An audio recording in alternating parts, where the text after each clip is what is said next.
श्रीमद् भागवत साप्ताहिक कथा के 10वें स्कंध का 22वां अध्याय 22वें अध्याय में तत्वों की संख्या, पुरुष, प्रकृति, विवेक। उद्धव जी ने कहा, हे प्रभु, कत तत्वानि विशेषम संख्या नित्य से भी प्रभो नैवेकादश पंच त्रीणात्याम त्वमहि सुश्रुम। उद्धव जी ने कहा, हे प्रभु, ऋषियों ने तत्वों की संख्या कितनी बतलाई है। आपने अभी 19वें अध्याय में 28 तत्व बताए हैं। कोई 26, कोई 25, कोई 7, कोई 9, कोई 6, कोई 11, कोई 17, कोई 16 और कोई 13 तत्व बताते हैं। ऋषिमुनि इतनी भिन्न संख्या किस अभिप्राय से बताते हैं? कृपा करके आप हमें वह बतलाने की कृपा करें या बताइए। भगवान कृष्ण ने कहा, हे उद्धव जी, जैसा तुम कहते हो वह ठीक नहीं है। जो मैं कहता हूं वह यथार्थ है। जहां कार्य का कारण में अंतर्भाव कर दिया वहां संख्या सम हो जाती है। जहां नहीं किया वहां संख्या बढ़ जाती है। उनके मत में 5 महाभूत, जीव और ईश्वर संकेत हैं। जो न तत्व मानते हैं वह प्रकृति, महत्व, अहंकार, पंच तन्मात्रा, अष्टधा प्रकृति और एक पुरुष का निर्देश करते हैं। जो 6 तत्व मानते हैं वह पंच महाभूत और एक ईश्वर जीव उनमें अंतर्भाव मानते हैं। जो 4 ही तत्व मानते हैं वह पंच महाभूत, एक ईश्वर जीव का उनमें अंतर्भाव मानते हैं। और जो 4 ही तत्व मानते हैं उनका संकेत आत्मा के साथ पृथ्वी, जल, तेज और की ओर होता है। कोई 28 तत्व मानते हैं जिसमें पंच महाभूत, 5 इंद्रियां, आत्मा आदि। 17 तत्व मानने वाले के पक्ष में 5 महाभूत, 5 तन्मात्राएं, 5 इंद्रियां और 5 आत्मा की गणना किया है। माने 5 महाभूत, 5 तन्मात्राएं, 5 इंद्रियां, मन और आत्मा की गणना है। 16 तत्वों के पक्ष में मन का आत्मा में अंतर्भाव कर देने से एक घट जाती है। 13 तत्व मानते हैं 5 महाभूत, 5 इंद्रियां, मन, जीव और ईश्वर की गणना की गई है। हे उद्धव जी, इस प्रकार ऋषि मुनियों ने भिन्न भिन्न प्रकार के तत्वों की गणना किया है। सबका कहना उचित ही है क्योंकि सबकी संख्या युक्त है। जो लोग तत्वज्ञानी हैं उन्हें किसी भी मत में बुराई नहीं दिखती है। उनके लिए तो सब कुछ ठीक ही है। उद्धव जी ने फिर पूछा, प्रकृतिम पुरुषैव यद्यात् विलक्षणो अन्योपाश्रयात् कृष्णं दृश्यते न विधातयो। श्याम सुंदर, यद्यपि स्वरूपतः प्रकृति और पुरुष दोनों में एक दूसरे के सर्वथा भिन्न हैं, फिर भी आपस में इतने घुल मिल गए हैं कि साधारणतः उनका भेद नहीं जाना जाता। प्रकृति में पुरुष और प्रकृति में प्रकृति अभिन्न प्रतीत होते हैं। इनकी भिन्नता स्पष्ट कैसे हो? प्रकृति अर्थात प्रकृति के कार्य देह में आत्मा और आत्मा की प्रकृति लक्षित होती है। आत्मा के बिना प्रकृति की सत्ता रह नहीं सकती है। अहम विष्णुदत्ता। इस अभेद प्रतीत से देह और आत्मा का भेद लक्षित नहीं होता है। इसे मैं किस प्रकार समझूं? कृपया मेरा संदेह निवृत्त करे। प्रकृतिम पुरुषते सो विकल्पम पुरुषवर सभा एवं वैकारिणम सर्गो सकारात्मक कह। भगवान श्री कृष्ण ने कहा, हे उद्धव जी, प्रकृति और पुरुष, शरीर और आत्मा, इन दोनों के अत्यंत भेद हैं। दोनों में भेद हैं।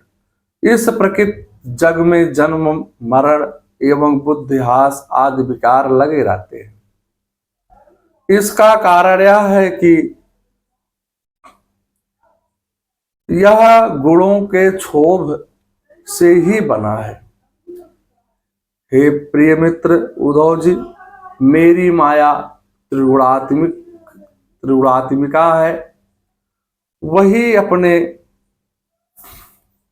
सत्व रज आदि गुणों में अनेकों प्रकार की भेद वृत्तियां पैदा कर देती है। इस विकारात्मक सृष्टि की को 3 भागों में बांट सकते हैं। 3 भाग हैं, अध्यात्म, अधिदेव और अधिभूत। जैसे नेत्रेंद्रिय अध्यात्म है, उसका विषय रूप अधिभूत है, और नेत्र गोलोक में स्थित सूर्य देवता का अंश अधिदेव है। ये तीनों ही भेद परस्पर सापेक्ष है। इनमें से किसी एक के अभाव में के रूप में ज्ञान नहीं हो सकता है, परंतु आत्मा प्रकाश स्वरूप होने से इन दोनों से अलग है। दृग रूप मार्कम वपुरत्रंदे परस्परम सिद्ध्यंतिम या स्वतः रखे आत्मम देशाम परो यः आद्यम या यान भूतम अखिलम सिद्धि सिद्धे एवं त्वगादि श्रवणाति चक्षु जीवाति नशादि चाचित्त युक्तम। इसी प्रकार त्वक, श्रवक, नासिका और इंद्रियों में भी क्रम से 3 भेद समझना चाहिए। मन मननीय विषय चंद्र, युद्ध गेय ब्रह्मा, चित्त वासुदेव है, अहंकार रुद्र भौतिक, प्रपंच त्रिविध माना गया है। अहंकार के गुणों से, क्षोभ से उत्पन्न हुआ प्रकृति एक विकार है। यह अहंकार सात्विक, राजस और तामस है। गुणों के क्षोभ से उत्पन्न हुआ प्रकृति एक विकार है। यह अहंकार सात्विक, राजस और तामस है। सभी विकल्पों का आधार आत्मा है। उसकी अहंकार निवृत्ति से होती है।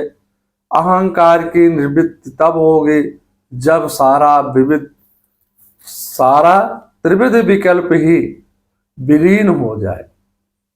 यह विकल्प रूप प्रपंच आत्मा के अज्ञानवश से ही भासित हो रहा है। इसलिए आत्मा के ज्ञान होते ही पर यह विकल्प स्वतः निवृत्त हो जाता है। आत्मं परिज्ञानवादो विवादो सस्यानस्तीति विदार्थनिष्ठम। आत्मा ज्ञान रूप है, उसका उन पदार्थों से ना कोई संबंध है और ना उसमें कोई विवाद है की बात है। अस्ति नास्ति, है ही नहीं। सगुण निर्गुण, भाव अभाव, सत्य मिथ्या आदि रूप से जिसने भी वाद विवाद, सबका मूल कारण भेद दृष्टि से है। जो लोग मुझसे अपने वास्तविक स्वरूप से विनम्र हैं वह इस विवाद से मुक्त नहीं हो सकते हैं। उद्धव जी, मेरा ज्ञान तो वस्तुतः भक्त से ही होता है। मुझे विमुख जीव जन्म मृत्यु का क्लेश भोगता रहता है।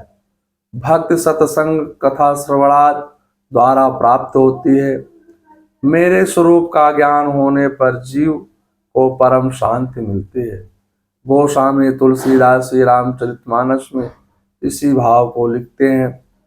सतसंगति दूर लभ संसारा, निमिष दंड भरे एक बारा।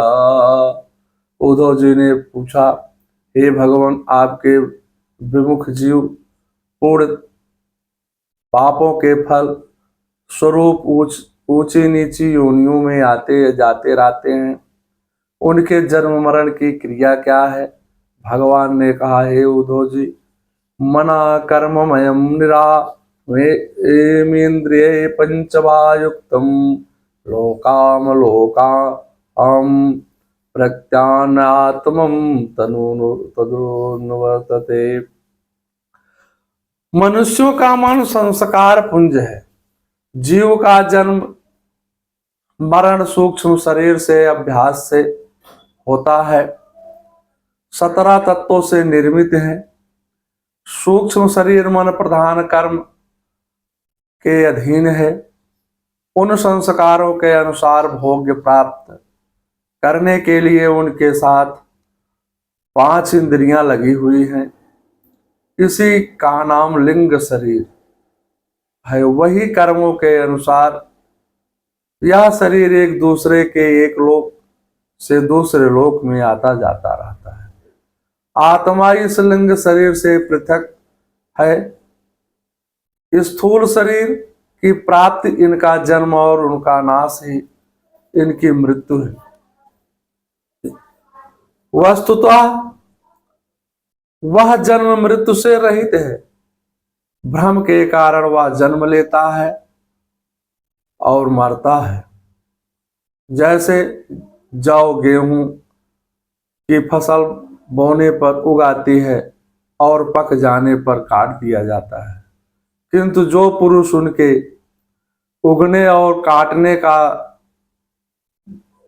जानने वाला साक्षी है, वह उनसे सर्वथा अलग है। वैसे ही जो शरीर और उनकी अवस्थाओं का साक्षी है, वह शरीर से सर्वथा पृथक है। तयो विलक्षणम दृष्टम एव दृष्टाम तनो पृथक। अज्ञानी पुरुष आत्मा को शरीर से अलग न मान करके संसार सागर में गोते लगाते रहते हैं। यह सारा प्रपंच अज्ञान के कारण ही दिखाई देता है। जीव इंद्रियों का भोग नहीं कर रहा है, इंद्रियां ही विषयों की ओर जा रही है। मन में ऐसा निश्चय करो, भोगाना भुक्तम वयमेव भुक्ता। मैं आत्मा हूं, आकर्ता हूं, मेरा इनमें कोई संबंध नहीं है। इसलिए अपमान भी सा करके आत्म कल्याण के लिए प्रयत्न करते रहना चाहिए। कभी विचलित नहीं होना चाहिए। उद्धव जी ने पुनः भगवान श्री कृष्ण से पूछा, हे प्रभु, अत्येवं मन बोध्यम वत नो वततांबरम सो दुख सहिमं मन्ने आत्मन्यम मां सदिक्रमम। हे भगवान, मैं इस दुर्वचनों में किए गए तिरस्कार को अपने मन में अत्यंत असहाय समझता हूं। विद्वान पुरुष भी इसे नहीं सह सकते हैं, फिर साधारण मानव की तो बात ही क्या है। आप कृपा करके सहनशीलता के कुछ उपाय बताइए, जिससे मैं आपके अमृतमय वचनों का पालन कर सकूं। मंग श्रीमद् भागवत सप्ताही कथा के एकादश स्कंद का 22वां अध्याय 22वां अध्याय समाप्त होता है। मंगलम भगवान विष्णु मंगलम गरुड़ाध्वजा मंगलम पुंडरीकाक्षाय मंगलाय तनोहरि।